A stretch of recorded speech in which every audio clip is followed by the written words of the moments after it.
Bon, et puis alors, par exemple, là, on cherche un hôtel. Alors on se dit, ah ben tiens, je voudrais aller sur un hôtel. Bon, on va pas chercher la plongée sous-marine parce que les hôtels actuellement sont en Angleterre, mais par exemple, on voudrait y aller avec son animal domestique. On va faire glisser simplement l'icône animal domestique sur Google Maps, qui va comprendre ce qui est en train de se passer. C'est-à-dire que l'enjeu, c'est aussi d'intégrer des logiciels à l'intérieur même de votre interface. C'est-à-dire que c'est plus une fenêtre que vous avez collée dans un coin en disant, bah, vous voyez, il y a Google Maps ici, mais c'est que Google Maps comprenne ce qui est en train de se passer, réagisse en fonction de ça. Puis, par exemple, bon, évidemment, vous voulez avoir le Wi-Fi gratuit quand vous allez arriver, donc vous faites glisser votre Wi-Fi. Donc là, vous avez créé en 2 clics une requête quand même assez complexe, puisque vous êtes en train de demander quels sont les hôtels dans le monde qui ont le Wi-Fi, qui vont accepter mon animal domestique, et vous les avez là.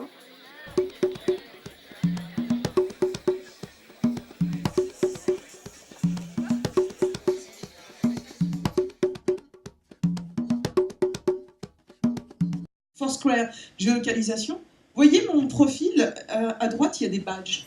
On commence à être habitué avec ce système-là. Moi, je pense que demain, en fait, notre identité numérique va se traduire de cette manière. La manière dont on va interagir, de la façon dont on va vivre et qu'on va communiquer sur Internet, sur ce que l'on fait, va se traduire par des systèmes de badges, d'icônes, où on va nous qualifier, parce que là, c'est pas nous, finalement, qui avons choisi ces badges, on va nous qualifier d'aventurier ou pas d'aventurier, de quelqu'un qui va plutôt dans les restaurants ou pas, ou est-ce que c'est plutôt la mer ou la montagne, etc. Là, j'ai le pouvoir d'agir.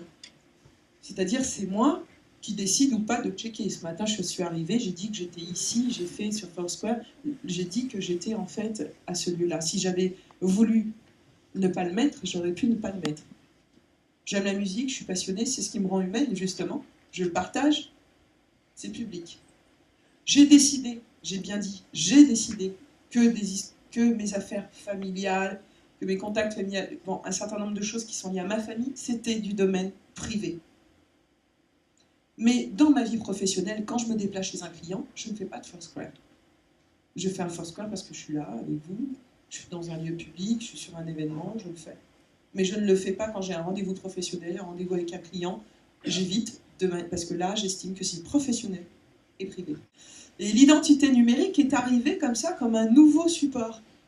C'est-à-dire que finalement, il se met en fait à remplacer quelque part, à agréger l'ensemble des supports que j'ai dans mon porte-monnaie, mais il les agrège de manière, on va dire, sans formalisation. C'est-à-dire qu'aujourd'hui, on n'a pas encore de standard. On va probablement aller dans les standards, mais il y a un standard formulaire type, mais après, on peut en faire ce qu'on veut. Et l'identité numérique n'est pas quelque chose, en tout cas, de défini aujourd'hui, ça se construit petit à petit.